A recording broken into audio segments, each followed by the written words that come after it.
If you're a lineman in charge of keeping the lights on, Grainger understands that you go to great lengths, and sometimes heights, to ensure the power is always flowing. Which is why you can count on Grainger for professional-grade products and next-day delivery, so you have everything you need to get the job done.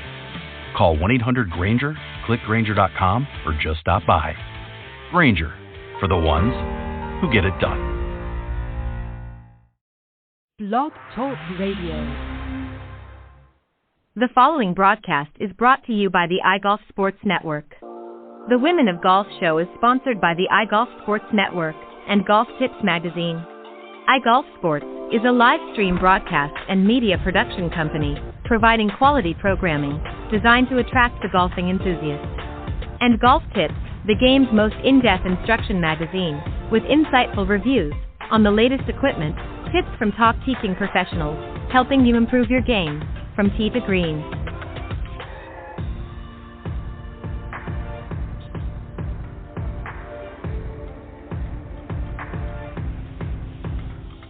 Good morning. Welcome to the Women of Golf, the #1 women's golf show around the world, with hosts Ted Odorico and Cindy Miller.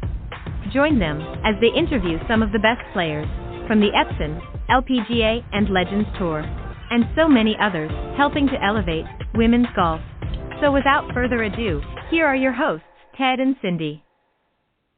All right, good morning, everybody, and once again, welcome to the Women of Golf Show. I'm Ted Odorico, and right alongside, of course, each and every week is none other than LPGA professional and Legends Tour player Cindy Miller, and we are your hosts here on the Women of Golf. Good morning, Cindy. How are you? I'm doing great. We have snow in Buffalo. Oh, when are you and Alan going to move to Florida and just give it up? Well, see, we're really busy in the dome, so it's good that it's snowing because we can go inside. I guess. It's cold when you walk out the door, and I'm going to Florida Thursday. True. So that's right. So yeah, you're not going to be here next week. That's right. I'm going to be picking on people. I'm going to help people lower their scores in Orlando. Yep, at Orange County National. That's right. You're going to be here at one of your famous, your and Alan's famous boot camps, if you will, and always a good time for all. So enjoy, and we'll pick you up on the other side. All right, we've got a great show for you this morning. We're going to be joined here in just a quick moment by a young lady from the Epson Tour. And then a little bit later on, we're going to be joined by Holly Hubert. She's the founder and CEO of Global Security IQ. She'll be joining us on the second half of the show. But let me introduce our first guest this morning. Her name is Natalie Srinivasan, and she's a great young lady from the from the Epson Tour.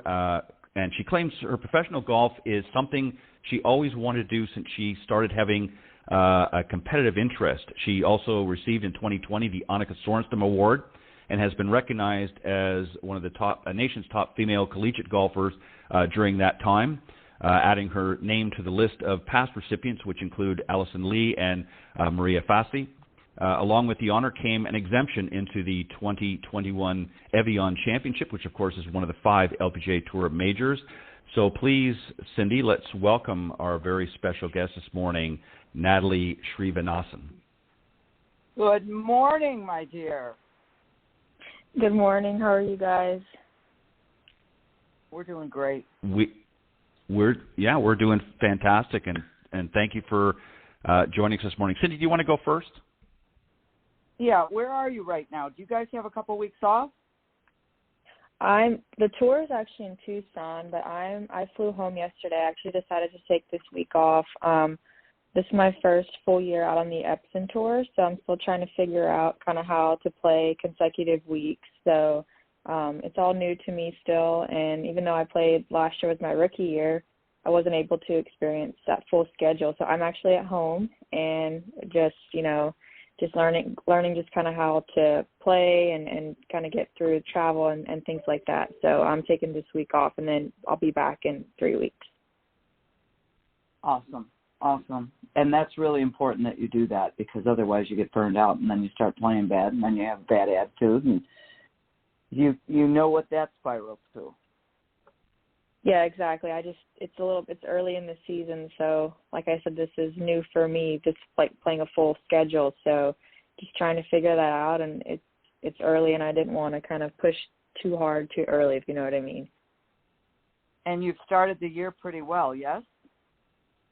Yeah, I did a lot of work over the off season, and then, just trying to reevaluate my game after last year. It was kind of a hard year for me, just making the transition. I graduated from Furman University in 2020, so right in the middle of the pandemic. I actually had to do the second half of my last semester at home, which was unfortunate, but kind of the way things worked out.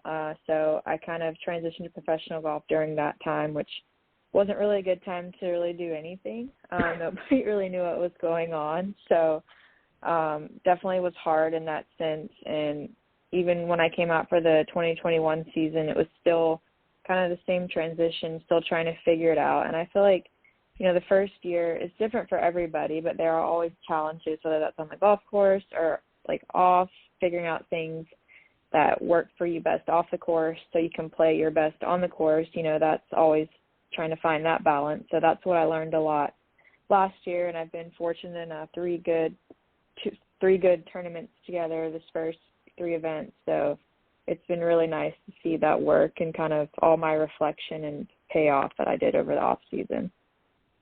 That's great. And it's so nice to have a new sponsor that's really trying to help all the girls. So Epson is being great, don't you think? Yeah, Epson has been awesome. I mean, like I said, I didn't only play on the Symetra tour for 1 year, but just the purses being up, and then they've cut our entry fees with hopes of continuing to lower them for us. I mean, it's just it's really cool to have such a cool sponsor. And then I don't know if you guys saw, but Shaq made a nice video with Rachel Rohanna. Mm-hmm. So that was a really cool kind of promotion, and I think that's what women's golf needs, is that marketing and somebody like him who's, recognized all over the world to be able to kind of help our tours, both the LPGA and the Epson Tour. I mean, it's hard. We don't get as much TV time or just even advertising as the men do. I mean, the Masters has ads all year, right? So, I mean, it's very helpful to kind of have a big sponsor like that to kind of put us out there. So I've been really fortunate. I know all of the girls would say that. Yeah, just knowing that they care about you and not so much their name, that's the big difference. I mean, they really are trying to help the players, which is just a breath of fresh air. No, exactly. And I mean, like I said, especially on the Epson Tour, the money is it's not as much, and that's fine. That's not why I do it, at least. But, it's just nice to have a really, really good support system from the big sponsor, and it just kind of makes, the environment just, not that it wasn't good before, but just a little bit better, Yep. Ted? Yeah, they've definitely raised the bar right out of the gates, and I know from speaking with their president and CEO here in America, Keith Kratzberg, that they're very, very excited about this partnership with the LPGA and becoming the title sponsor, obviously the Epson Tour now, formerly the Symetra, and I know that they're very, very excited about that. And just a quick note on the commercial that you were talking about, I was actually really surprised because I happened to see it. It was posted up on social media the other day, and that was really kind of cool. They did a great job, obviously, and we've had Rachel on this program. I believe she was on actually last year. She won an event, and yeah, they just did a great job. And yeah, you're right. Shaq is just a great spokesperson globally that they've partnered with Epson, of course, and to bring in one of the players and then sort of, having a back and forth through the commercial was very, very cool. So you mentioned about, sort of transitioning into this new life. You graduated in 2020, and then last year was your rookie year. What was the hardest part of the transition? Is it balancing the schedule? I mean, obviously you're a player. You know how to play. You can put the ball in the hole and all that good stuff. But now you've got to, pack up every week, and you've got to move here, move there. Is it organizing your schedule, getting to and from the events, that is part of the learning curve for you? And are you reaching out to other players who maybe have been on the tour for a couple of years and kind of have a little bit more experience under their belt? Are you reaching out to them for some advice?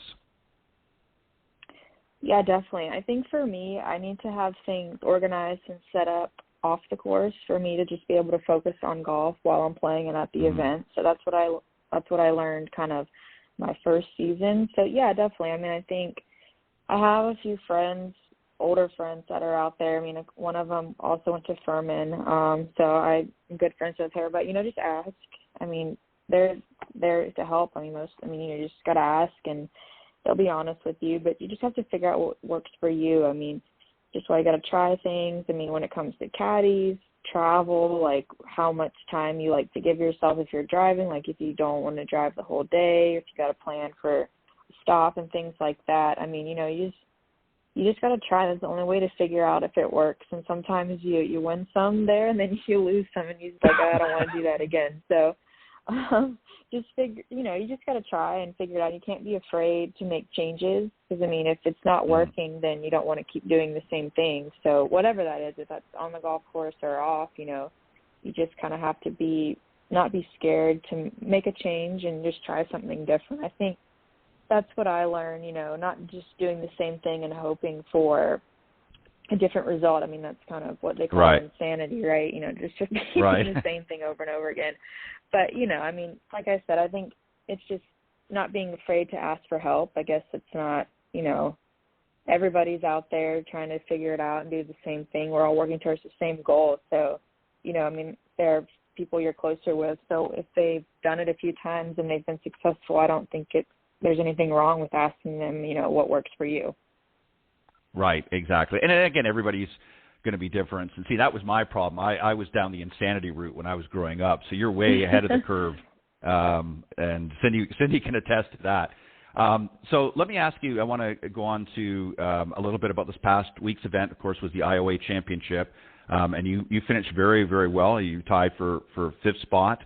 How do you feel overall, and I want to get into some specifics here in your final round in a moment, but how do you feel overall that you played? You said you feel pretty good about how you played the first three events starting out the season.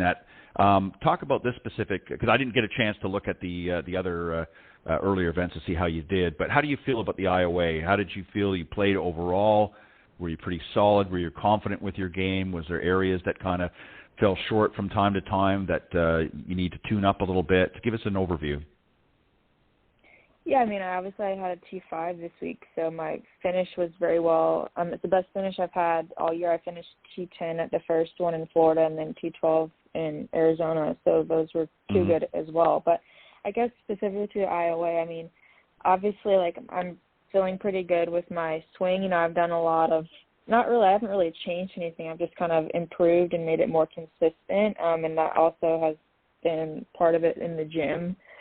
Just strengthening certain areas of my body that maybe kind of not fail, but just get a little tired during a stretch and cause certain, kind of technique flaws or habits that may cause specific shots that cost me. That's what I learned last year towards the end of the season. My body just kind of got a little tired. So, I wasn't really moving through the ball as well. I maybe lost a little bit of speed just because I just didn't have kind of not the strength, but it's just a little, just not kind of where I needed to be in that sense. So that's been very helpful. I've worked a lot on putting. I know putting's a story for everybody, right? Everybody can always do better at putting, but just more kind of goal focused drills. I've done a lot of work with gates and start lines. For me, that's kind of like a key point with my putting. If I can get it started on the right line and consistently, then I can adjust my speed based on that. So that I thought I putted very well this past week. I gave myself a lot of opportunities. Obviously, I feel like I could have made more, but that's just, I feel like anyone can say that. But I guess if I had to say, my driver's always been, if I'm hitting my driver well, it's good. But I think probably what happened, you mentioned to me earlier about, I think I actually doubled number 14. I hit it in the hazard. Yeah. And it was, I think, a little bit of, kind of the, maybe a similar thing with just I was a little tired and kind of just, I don't think I lost focus, but my body just was just a little tired. But I was able to kind of right the ship and get it back for the last like 3 or 4 holes to kind of finish strong. So that was good. That's something that I improved upon probably from last year, you know, and other experiences.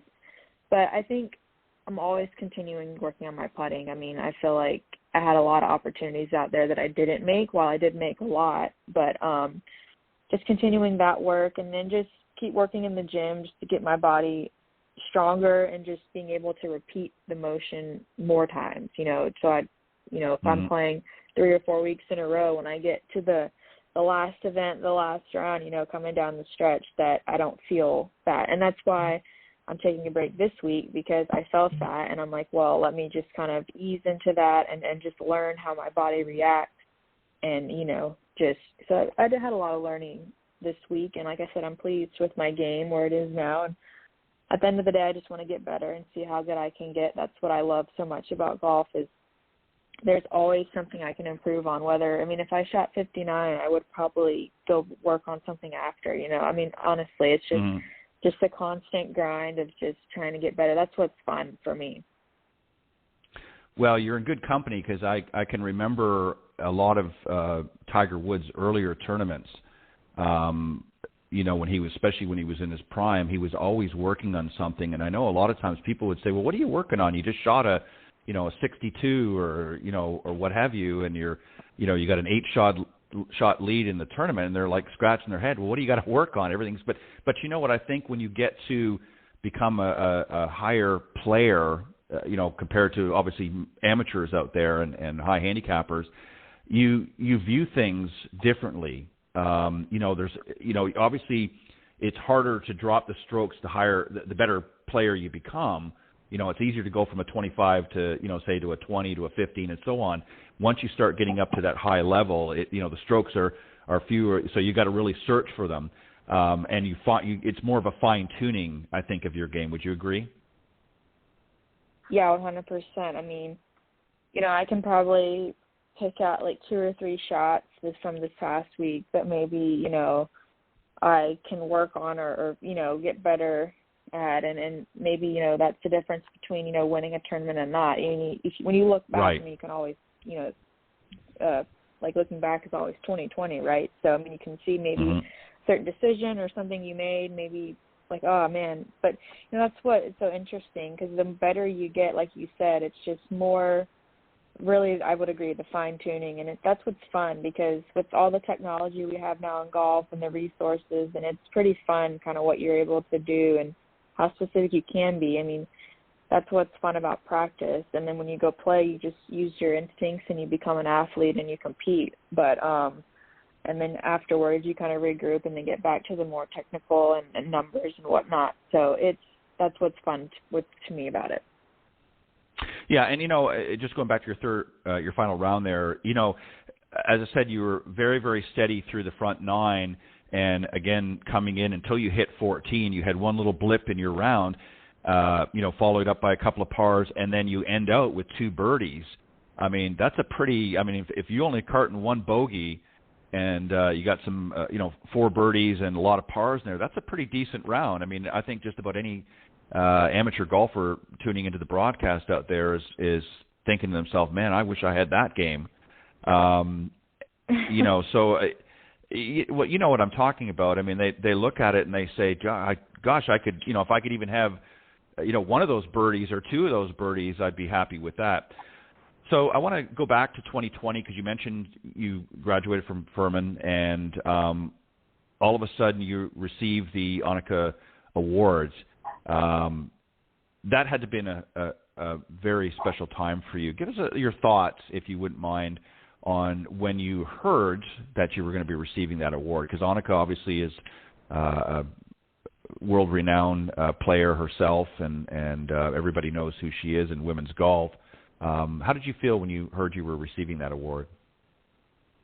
Yeah, so like a couple weeks before I heard, I actually found out that I won the Division I National Player of the Year. So that when I heard that first, it was like I honestly never expected that. I mean, like I said, I just try to get better and see where that takes me. But in regards to the Annika Award, I remember my coach at Furman, who is still my golf coach, I work with him, so we're pretty close, but he knows I don't answer my phone like spam calls.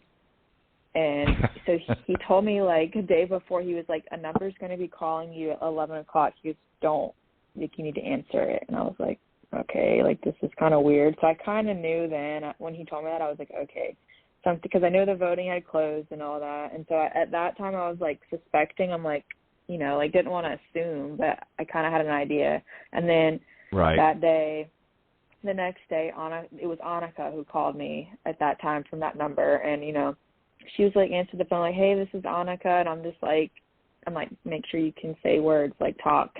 Don't just sit there and not say anything. Because I was just like, you dream about that. And, like obviously Maria, Leona, Bronte, and Allison, the players who won it before me, and now Rachel Heck, who was after me. But like everybody's just been such an amazing person, an amazing golfer, and just honestly, like people you just really want to look up to. And so for me, like I never dreamed in a million years, like honestly, that I would win that award, let alone even be like on a watch list or, the things they do for that. So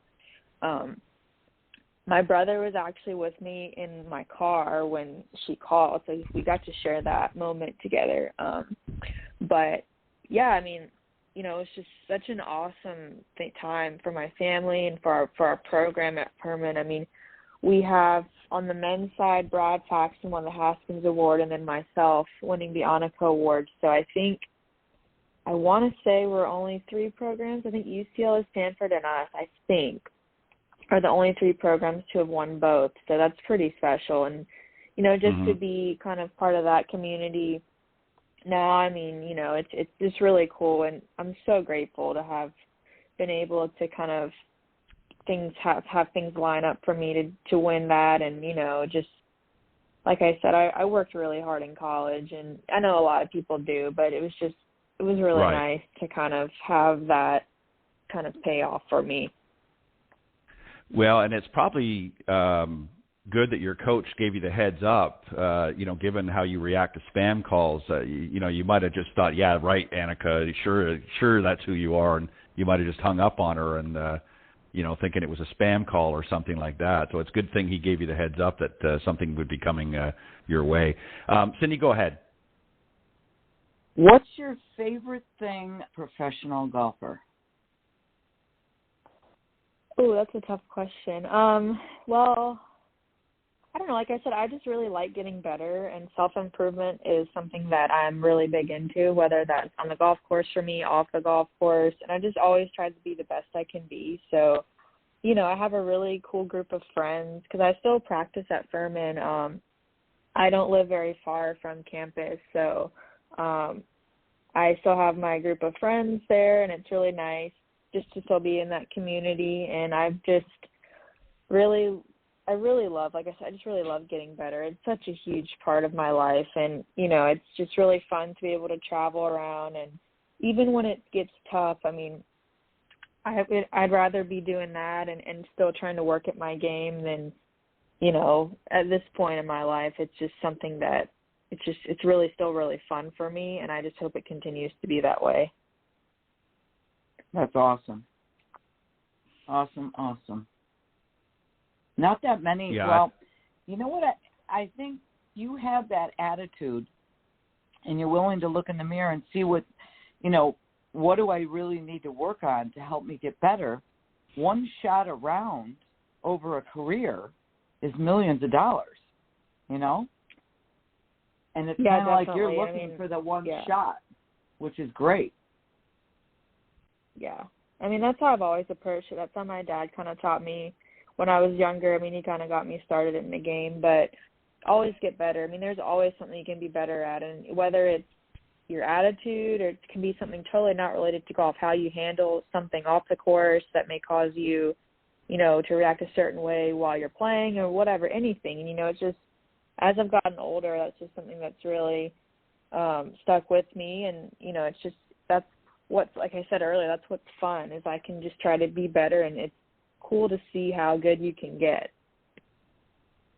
Yes, it is. So what are you going to do for fun these 3 weeks you've got off? Obviously, I'm going to, for fun, but I'm going to work with my coach and do some stuff. And then I'm actually going tomorrow to watch one of my teammates play at the Augusta National Women's Amateur. So I kind of surprised her and told her that I'm coming back. I told her the other day, and so she happened to have an extra ticket. So I'll go support her tomorrow. She was a freshman my senior year, and we're from the same town, so I've known her since she was like 10. So we've just kind of grown up playing together. So that's what I'll do. And then my brother is actually a pilot, so he's a small plane. We have a small plane, so that's what I do in my free time. I just go up with him, and we just fly to places and do stuff. So my brother and I are super close, so I'll just spend probably a lot of time with him. That's great. Now, the Augusta Women's Amateur, how many rounds do they play at Champions Retreat? Do you know? Yeah, so it'll be Wednesday and Thursday, so it'll be 2 rounds, and then it'll be practice round at Augusta for all the field on Friday, and then Saturday's the final round. When I played, it was 30 that the cut was 30, top 30 players to Augusta on Saturday, so I'm not sure if that's changed, but the format is the same as when I played. Awesome. Ted? Yep. Well, it sounds like you've got a great few weeks planned, and obviously you got a lot of interesting things too. I think that's kind of cool that your brother and you are very close, and obviously that he does something that you are able to enjoy as well. Obviously he enjoys flying, and you get a chance to enjoy that as well, and obviously be safe. I think you've got a great future, and you mentioned something a moment ago about the attitude in that, and that really, in my opinion, I think supersedes. Obviously, you have to have a certain skill level to get where you are and to be able to move forward, but you have to have the right attitude. There's a lot of girls that we've interviewed on this program over the last several years from the tour, and a lot of them have said, I felt really good about my game, but I just, wasn't really having fun, and, that sort of thing. And the moment they began changing their attitude and saying, you know what, I'm just going to go out and have a good time. I'm not going to sweat it out and just, dwell on this bad shot or that bad shot. I'm just going to go out and have a good time. Lo and behold, they started winning the events. And so I think attitude does have a lot to do with that. And the fact that, as I mentioned earlier, that you're recognizing this at such a young age is going to serve you very, very well as you progress through your career. And we just want to wish you all the best. And go out and win in a tournament. You can come back and talk with Cindy and I again as the winner. I'd love that. Thank you so much for your guys' support. I really do appreciate it. Well, thank you for joining. Have fun. Thank you so much. Thank you. All right. Thank you, Natalie. All right. Bye-bye. All right. Bye. All right. That was Natalie Srinivasan from the Epson Tour. And Cindy, really, just a very good attitude. I mean, she mentioned she's just, this is really her second, going to be her second full season out. Last year was her rookie season. And, when you first went out, on the LPGA Tour, obviously you went out a little bit differently, but it is a bit of a shock. I mean, she comes from Furman and played on a team, so everything was sort of, looked after by the coach and whatnot. But now she's on her own, essentially, and has to really build her own schedule, and that's not always easy for somebody that's new to the profession. Would you agree? Totally agree. I mean, just getting used to the lifestyle. How am I going to get there? Did I pay the entry fee? Did I register for the event? Where am I staying? Do I have a car? Do I have a caddy? What time do I play? When are my practice rounds? All that. Yeah. What was the hardest part for you being out on tour when you were playing on more so? It's a little bit different now with the Legends because you're working at a different schedule. You're teaching more now on that. But when you first went out on the LPGA, what was the hardest thing for you to adjust to? Was it the traveling and that, or you're pretty good at scheduling yourself, so I don't think that was probably much of an issue, was it? No, two things. Number one, believing you belong. if you're standing there on the driving range hitting balls next to Nancy Lopez and Kathy Whitworth and Joanne Carner, Patty Sheehan, Jan Stevenson, all those were all the superstars when I played. You're kind of like, wow, hi. And then did not. And the funny thing is now I'm friends with all of them, right? Right. I did not schedule my time like I would play 6 in a row, which you can imagine because I'm a lunatic, right? Whereas she just played 2 or 3, and now she's taken 3 weeks off. I would have never taken 3 weeks off. I would have said, I'll play this week, and then when I have, a forced 2 weeks off. But, so no, I didn't schedule myself right. And staying in private housing, you don't, I didn't have enough money to stay in hotels. And after the first year was the hardest because you're like, oh, hi, my name is Cindy Miller. Thank you for letting me stay here. Well, where'd you play? This sounds terrible, but after a while, you just wanted to hand them a paper and go, here's my resume. Read it. Where's my room? But you can't do that. And then you end up making friends for a lifetime because you stay at their house. All the newness of it. You got to do this for at least a couple years to find out if it's really for you. Well, and that's what I was just about to say is, after a couple of years, and that's why I asked her, and I pretty much knew what she was going to say, but that's why I asked her if she's reached out to some of the more seasoned players out there to get some advice and some tips on what they. Now, again, it doesn't necessarily mean she's going to follow it, but it gives her a sense of, okay, well, this is how they handle it. Because you're right, when you're traveling, especially, it's different when you've got the money and you can fly here and there and rent a car and whatnot. But if you're traveling, from one state to another, and maybe it's an 8-hour drive or something, you got to adjust your time and work things out so that you're not schlepping out in the golf course, in your first round with bug eyes because you haven't slept, the night before because you didn't get in until late. So yeah, go ahead. And our student, I don't know if we've had Chelsea on this show before. We might have. Chelsea D'Antonio from Buffalo. Yes. So she's got a small conditional status on the Epson Tour, and she's leaving Friday to drive to Texas to play on the West Coast Mini Tour. And she played one event in Florida, and she shot 73 her first round. I said to her, good job. And she goes, you have no idea. I thought I was going to pass out and throw up on the first tee, right? Because it was her first tournament. And so her brother's flying to Florida to drive with her to Texas because he's got Easter vacation for school, and he's going to caddy for 2 events. So I think after she's played a couple times, maybe I'll get her to be on the show and just tell, what's this life really like? Because you're like a circus person going from town to town. Yeah, the circus is coming to town. Yeah, we'll have to ask her how she managed to keep it down on that first tee. Yeah, let's do that. Let's do that. Let's let her get a couple of events under her belt and then go ahead and book her for the show. All right, we got to move on, not keep our next guest waiting. Our next guest is Holly Hubert.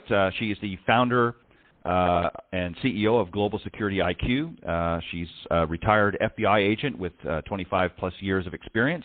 Their organization is a collaboration of active and retired law enforcement officials and private sector IT engineers who are highly skilled in cybersecurity, intelligence, and cyber education. All cybersecurity professionals at Global Security IQ have been have industry-leading credentials. Her team has more than 100 years of experience in law enforcement, cyber education, cyber crime, and IT experience. And through Global Security IQ, they continue to serve and protect their community. So, Cindy, let's welcome our second special guest this morning, Holly Hubert. Good morning, dear. Good morning. How are you? We're doing great. Thanks for joining us. My pleasure. That was a nice introduction. Thank you. You're welcome. So, Ted, I've known Go Holly, ahead. You're gonna have to tell you, I've known Holly forever. And she's taking lessons, and she wasn't just an FBI agent. She ran the Buffalo office, and she was tapped by, you can tell us.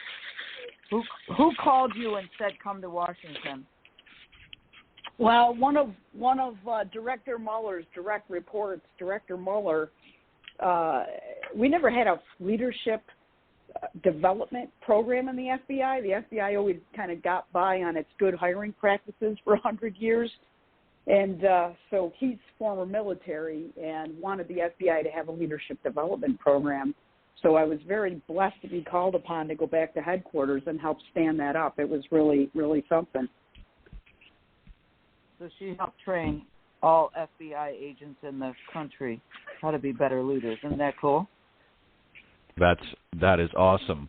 And just to preface this morning, whatever Cindy may have told you about me, I don't want to be investigated. So take me off your radar. I don't want. I'm really a nice guy. Don't listen to her. I don't want to hear any clicking on my cell phone later today. Go ahead, Cindy. You go ahead and start us off. So when I told Ted you were going to be on the show, he said, "Well, does she even play golf?" I said, "What, are you kidding me? She's a lunatic." So I try. Yeah. So tell us what you like best about playing golf. Oh, definitely the people. But I mean, as you know, it's the ultimate test of what you can do yourself. And I find that what you put into golf, you get out of golf. And you know, you for me, I can't just show up on a Tuesday at my league and play and be okay with it if I didn't play well. I want to figure out what made me not play well and what can I do to improve my swing. So, I mean, golf is kind of the ultimate example. It's a truth meter of life, golf. Like, what you put in is what you get out. If you practice and groove a swing and get proper help and eat right and exercise and do some yoga, you're going to have better results than just showing up on a Tuesday. So that for me is what I love about golf. That's awesome. Ted? Yeah, you're right on. All right, so Holly, let me ask you this. You know, it's often said that golf and life mimic one another. There's so many lessons that you can learn. So I want you to think about your job, not just what you do now, but what you've done in the past as an FBI agent, and that obviously you have to be very meticulous in your work and that. And also in the golf course, you've got to be a little bit meticulous. You've got the thought process. What has your regular job taught you that has helped you out in the golf course, and vice versa? Has anything that you've done out in the golf course transitioned into your regular job, if you will, that you've been able to pull? So in other words, what experiences from both has helped one another? Wow, that's a really good question. I think focus comes to mind as you were asking the question. I think, you know, in the FBI, it's a serious job. It's a dangerous job, as you know, but it's serious. And you know, in the example of, let's say, a missing child, if you are working a crime against the child type of case, it calls for ultimate focus. And there's no room for distractions or stuff I didn't get done or this or that or my grocery list going through my head. I got to do this later. I got to do that later. It's focus. And I find that on the golf course too. Like, you know, the word serious at golf, some people are more serious than others, and serious means different things at different times. Like, I like to have fun on the course, but it's a heck of a lot more fun when I'm playing well. So, you know, I try to bring that focus to the golf course for sure, and not overly think, but definitely I don't let distractions come into when it's my turn for my shot. I'm ready to go. I'm not, you know, jerking around, and, you know, I'm definitely ready, going through my pre-shot routine in my head and take the shot. You know, all the things that you have to think about, your yardage and where you want to land the ball and all these other things. You know, that focus, I think, carried from the FBI, and definitely is something that helps me. And then there's a relaxing part about golf too, is that when you have such a serious job, it's great to go somewhere else and A, be outside, and B, you're playing in some of the nicest places. Golf courses are beautiful. Even not great golf courses are still beautiful. So it's good to be focused and relaxed and think about something else. So that relaxation that golf gave to me was definitely important in my career for sure. Yeah, you've got to find balance in everything that you do. I mean, when you've got a serious job like you have, you've got to have some way of really decompressing, because I can imagine, and I can only imagine, that some of the, and obviously I know you can't talk about them specifically, but, you know, a lot of the different cases and things that you have to work are very stressful. I mean, especially if you're dealing with children, there's serious cases going on that you're having to work. It's it can be very overwhelming and can be emotionally draining. And sometimes you have to be able to decompress. Golf, of course, is not always one of the best places to go, because that can be stressful in itself. So you're kind of getting a double whammy there. So what has been the hardest? And Cindy, I want you to jump in, because you've known Holly for a long time as well, but I'll let Holly start. What has been the most challenging part for you on the golf course? What has been the area of your game that's given you the most trouble? I better not let Cindy answer that for me. She'd say all of it. But I say all of it. You know, the challenging part for me is consistency. When I first learned to play golf, I actually learned it for a case in the FBI, which is interesting, and that's where I met Cindy maybe 25 years ago when I was a brand new golfer. And so I went in spurts. I was able to golf during that time a bit, and I was younger, maybe more athletic, and was probably had a more athletic, nicer swing in those years. And then life changes, and professional ebbs and flows, different assignments. I traveled a lot in recent years, and had different assignments at the FBI, and I didn't golf a lot in those years, in only playing a few rounds of summer. We live in Buffalo, and so right. You really only have your summer here. And on top of that, being so constrained with time, that caused me to lose a lot of my fluidity in my golf. So here I am. I retired from the FBI 5 years ago and start my own company, and I think, I'm going to golf now. This is great. I'm going to peel back the years, and I'm going to golf, and I'm going to pick back where I left off.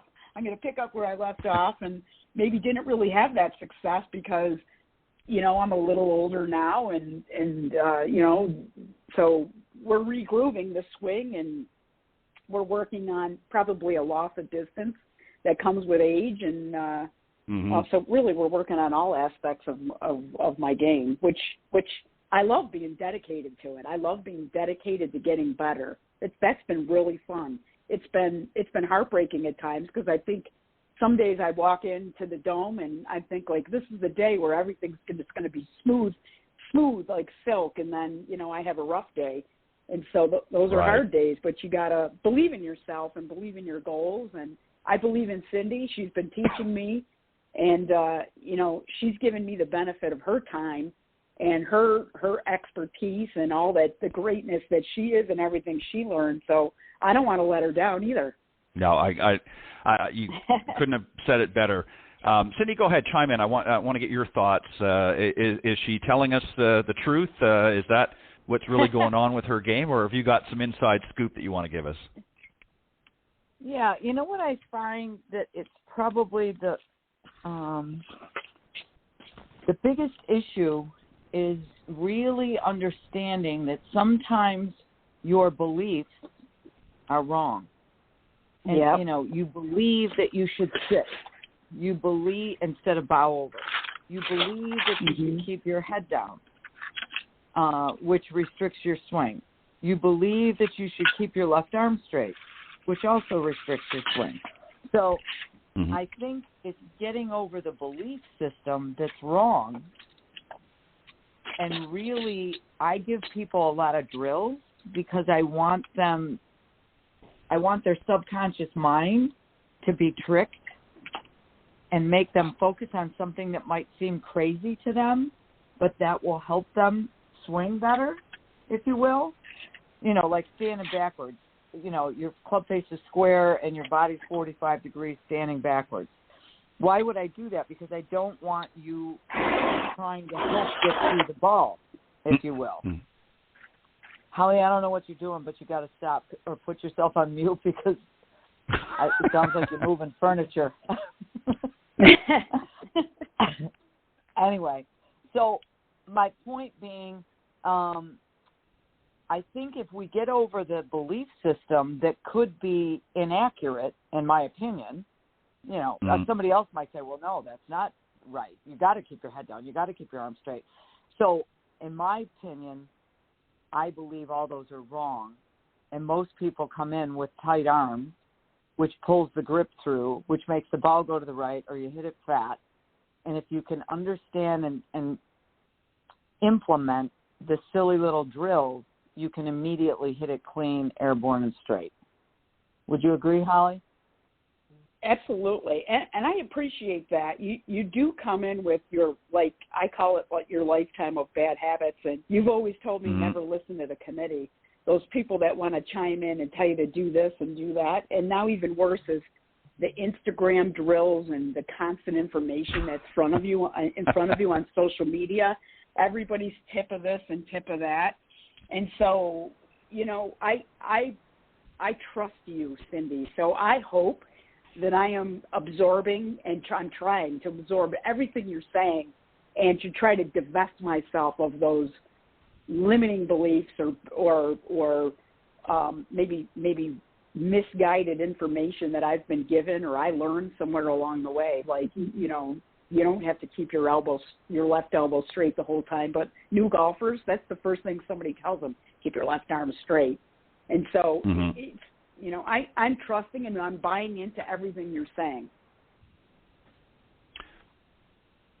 And I believe that I think sometimes, yes, and sometimes people just try too hard. I'm one of those. I like, oh, you're going to tell me to do this? I'm going to go overboard, right? It's probably me. Yeah. And I think too, and when I say this, I don't mean necessarily literally, but golf sometimes can be filled with a lot of misinformation or misunderstandings is probably a better way. Obviously, you do need to keep your head, somewhat steady, but I think people misinterpret certain things that have been said over the years in golf. And obviously, as we've learned more about the game and we've progressed in the game, we're learning things. Okay, you don't have to, because we're all different. I've seen people do things entirely different than somebody next to them and get the same result. So, again, you have to find out what's going to work best for you. But I think Holly, and Cindy's a great one to learn from because for two reasons. Obviously, she's very knowledgeable about the game. She's learning from her own game, taking some of the, maybe some of the missteps that she's had along her career and said, okay, now I've fine-tuned my game, and I'm going to pass that knowledge on to the students that I'm working with. But she's brutally honest. She's going to tell you exactly like it is, whether you want to hear it or not. And that's important because you don't want somebody that's going to sugarcoat and just talk sweet to you. And I don't mean that, let me backtrack a bit. I'm not to say that Cindy's going to be mean or anything. I don't mean it that way. But, you want somebody that's going to be upfront and honest with you, because if they're just sort of sugarcoating your game, say, oh, you're doing pretty good, and yeah, that's okay, and don't worry about that. If really the issues that you're dealing with are not helping you to improve, you don't want somebody that's going to gloss over those. You want somebody that's going to point them out. That doesn't mean that they shouldn't reinforce some good qualities as well, but you want them to be honest with you. If you're doing things that are not going to help you hit that ball airborne, get it airborne and straight, you want to know that information and not just be fed a lot of malarkey because they're trying to, be your friend. So when you go to your next lesson, let's say, what mindset do you bring with you? Do you bring a learning mindset, even though you've been playing for a little while? Are you open-minded, or do you kind of get stuck in your routine sometimes and forget to say, you know what, I need to learn something different here than what I've been doing? For Holly. Well, I hope that Cindy would agree with me when I say I hope I have an open mindset. I try very hard, and I 100% agree with your point. I wouldn't want it any other way than have a complete and honest truth. We don't have time, and I don't want to be told, hey, that's pretty good if it's not good. And Cindy is lovely and nice, and she finds a gentle way to say it. but she, is also direct, and I appreciate that. But Cindy knows her audience. She knows she can be completely direct with me, and I want her to be. Maybe other people she has to, handle differently, but, that's when you're a professional. You know how to handle different people. Just comes with life experience. But so I appreciate her directness, and I hope I come with an open mind. My fault is probably sometimes coming with old bad habits that I slip into sometimes. That habits are hard to fight. And, after 30 minutes, I think, oh, this is good. We ended well. And I might go to the Dome the next day and hit another 100 balls, and, oh, that's great. And then 2 days later, I'm slipping into these bad habits. So I have to fight that all the time. So, A, I want that honesty, and B, I hope I'm open-minded, because I really am committed and buying into her system. Yeah, and you're right. And Cindy, I want to ask you a question just in lieu of what she just said. So knowing that she recognizes that she slips into those bad habits, and obviously you are aware of that as well, what's the conversation that you have with her when you see her slipping back into some of those bad habits? What's the conversation that you're going to have to her? How do you point that out to her, and what do you say to help her overcome some of that? Well, she'll know because she sees where the ball is going. The ball is always the evidence of what you've done with the club. Mm-hmm. And sometimes I use the analogy. Let's say there's a murdered person there, and they're bleeding, and there's a knife laying by them, but there's a hole in their chest. Did they get cut with a knife, or did they get shot with a gun, right? So the point being is the ball is the evidence of what you've done with the club. So if the ball's starting to go dead right and she's hitting it fat, Holly will know, oh, here we go again. So immediately you have to shift states in your head and do one of the silly drills that helps you get over that.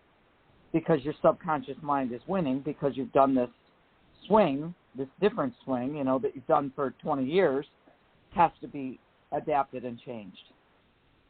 Mm-hmm. Cindy, that's a good point. I was just going to say I appreciate that. Yeah, go ahead, Holly. That's a skill set I never really had before, was being able to analyze the ball and figure out what I did wrong based on the ball flight. So Cindy has recently taught me that the ball is evidence of what I did. So I think I'm developing that skill of being able to analyze what I did wrong versus what I did right based on the ball flight. Right. See, I think a lot of it, too, is, Holly, is a lot of players, and I'm talking obviously amateur players, focus on the process so much. In other words, they're trying to make sure that their arms are just perfect and their stance is just this way and that way, and they don't focus on the result. I mean, if you've watched golf over time, if you go back and look at some of the earlier players, and probably the most notable that I can think of it would be like a Lee Trevino, who had a very unorthodox looking swing compared to what you see out on the tours now. But yet, he was a great ball striker. He won a lot of tournaments, and to this day has still been considered one of the best out there, especially during his time. But a lot of people focus on having this picture perfect swing, when maybe that's not what they need to do. As long as they're making good contact and that they're getting the ball to do what it is they need for it to do, it doesn't matter whether you hop on one foot or do a loop at the top. It's irrelevant. As long as you're bringing the club squarely into impact and you're hitting the ball cleanly, it doesn't really matter. And I think, Cindy, and you may disagree with this analogy, but Cindy, would you not agree to some a portion of this, that a lot of people focus on trying to make everything so perfect, and yet it's not necessarily sound. It may not be sound mechanics that they're really focusing on, but it's just they're trying to make themselves look so good out in the golf course, but they're not hitting it very well. Do you not see that? Thing, I mean, look at Jim Furyk, Lee Trevino, that Matt Wolf kid. I mean, but here's the point. From waist high on the way down to waist high on the way through, they all look the same. Yep. Right, you don't exactly. care how you get there. The face has to get back to the bottom of the arc. And that if the face is square and it gets back to the bottom of the arc, the ball's going straight. So there we go back to the ball is the evidence of what you've done with the club. And the other thing that's really important is people understand that no one hits it good all the time. Nobody. And if you understand what your tendencies are, you know, I pick it up and come over it, and I yank it a mile left, like that poor girl in the playoff on Sunday. The catch is, if you know what your tendencies are, then you should be able to fix it with one bad swing and go, if you're thinking right and focused, like, oh, okay. Kind of like our guest this morning said, she made a double on 14. She was able to recover and play the last few holes much better. And that's, I think, after you play for a while, which Holly has done, she's gaining the wisdom to not overreact and say, okay, wait, what was that? Now let's fix it. And it's funny, I'm trying to help people understand that they're the boss of their game, and leaders tend to grab that better because they're great at problem solving. And Holly's awesome at problem. I mean, that's what she did. She's done for a living forever. So be open to the fact that we're going to have problems, and I'm going to arm you with the results and the fixing of how to fix the problem. Does that make sense? Holly? Oh, absolutely, it makes sense, and you know, I appreciate it very much. Of course. Well, and Holly, you know, just like you did for your career, you had to receive certain specialized training to be able to perform the way, you know, whatever it is that you needed to do. And it's the same thing with golf. That's all we're doing as instructors, is we're giving you the tools necessary to be successful out in the golf course. But how you incorporate it into your, you know, your routine, and as you said, you had a pre-shot routine, how you put it all together is entirely up to you. We're going to help guide you and give you, based on our experience, what is going to be the best chance for your success. But it ultimately ends up to you. And this is one thing, and this is going to be a test of honesty here, Holly. Do you practice as much as you should? Oh my God, she practices too much. I might practice too much and groove, like when I'm left unsupervised, I might be grooving my old bad habits. But I don't, you know, I guess my practice is probably streaky with the weather. You know, I've been trying to have a really committed routine in the winter at the Dome, which has been great. And then in the summer, obviously, at the outdoor ranges. But while I'm in league play, you know, Monday nights and Tuesday nights, I probably could practice more, you know, in the summer during league play. And that's something that I hope Cindy will come up with a practice plan for me, so that I can have something that's not overly done and not underdone. Well, the truth is, too, you want to always practice with purpose. You don't want to just go out and hit balls, and this is, you know, Cindy and I have talked about this many times on the show, where people just sort of rake and hit balls, and that's all they do. And they don't really, you know, when you're on the lesson tee, you know, you're with your coach or your instructor, and so they're sort of guiding you on some things that you can do. But when you're by yourself, it's just, you know, your own committee of the, if you will, that you're listening to. And if you're just out there and you're not really focusing on or preparing for a round. In other words, you know, use your imagination a little bit on the practice tee and say, okay, you know, I'm visualizing that first hole I've got to play in 20 minutes. So I'm going to, you know, pull out whatever club I'm going to tee off with, and I'm going to visualize the shape of the shot I want to hit. If you're just going out there and hitting balls, then you're not really practicing. And that's where a great point. Yeah, and that's what probably, if I was to hazard a guess, probably 90% of most of the amateurs that we see fall into that trap, is they just go out and they're hitting. It's more like a warm-up. They're not really practicing, and then they get out on the first tee, and the first few holes, it's a disaster because they haven't really prepared themselves for the round. They just gone out and hit balls because they're trying to make sure everything looks perfect, like I mentioned a few moments ago. So I know Cindy works a lot with you on different things, but I'm sure she's talked to you about this as well, or certainly will continue to. But if you're practicing with a purpose and you've got sort of a game plan about your practice, you'll be much more successful, because the more you practice doesn't necessarily make you a better player, because if you're not practicing with that purpose, then all you're doing is you're just raking and hitting balls, and you're not really going there with a specific focus. But Cindy, I'm going to give you the final thought. Anything you want to say before we close out and let our guests go? No, I just thank you so much for joining us, and I love working with you, and you're going to be better than you've ever been this summer. Oh, I hope so. Well, thank you. I appreciate. Thanks for having me on the show. It was fun. It's a fun conversation. And Cindy, you know I appreciate you, and I look forward to us working together. And we got to work on a practice plan. That's a great takeaway from the show. All right. Thank you so much. Well, Holly, take care. Have a wonderful day.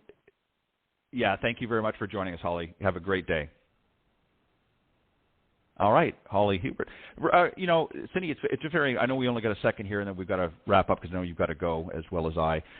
But it's great, her attitude. That's part of the issue right there with a lot of our amateur golfers, is she recognizes, hey, I've got work to do, and I've got to put a lot of focus into what I'm going to do.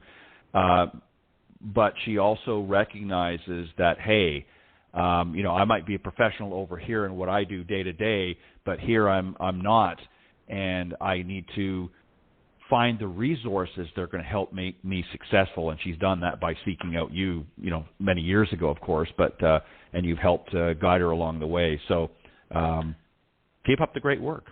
You're definitely thank you. I will. You're definitely a diamond, my dear. And I know you're not going to be here next week. You're going. No, you are. You shine, or maybe you prefer rubies. I don't know, but you're definitely a gem. That's for sure. We always love having you work with me here on the show. Cindy's going to be away next week. She's going to Orange County on one of her boot camps. Is this a junior, or is this an adult, or a mixture, or what? It's adult. All right. Well, have fun. This is the last one of the season, right? It is. It is. All right. Well, have fun. Have fun down at Orange County and enjoy the warm, sunny weather. We'll make it for you, and you'll be back the following week. So, on that note, on behalf of Cindy Miller, I'm Ted Odorico. Thank you for joining us this morning on the Women of Golf. I will see you next week here on the Women of Golf, and Cindy will be back in 2 weeks. Have a great one. God bless everybody. Thanks, Cindy. Thanks, Ted.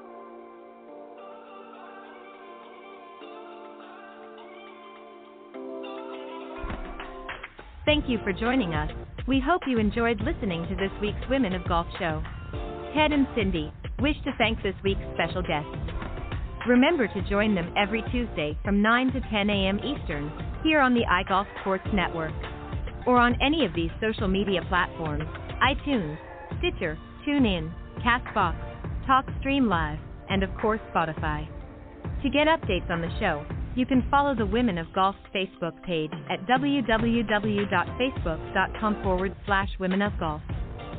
This has been a production of the iGolf Sports Network.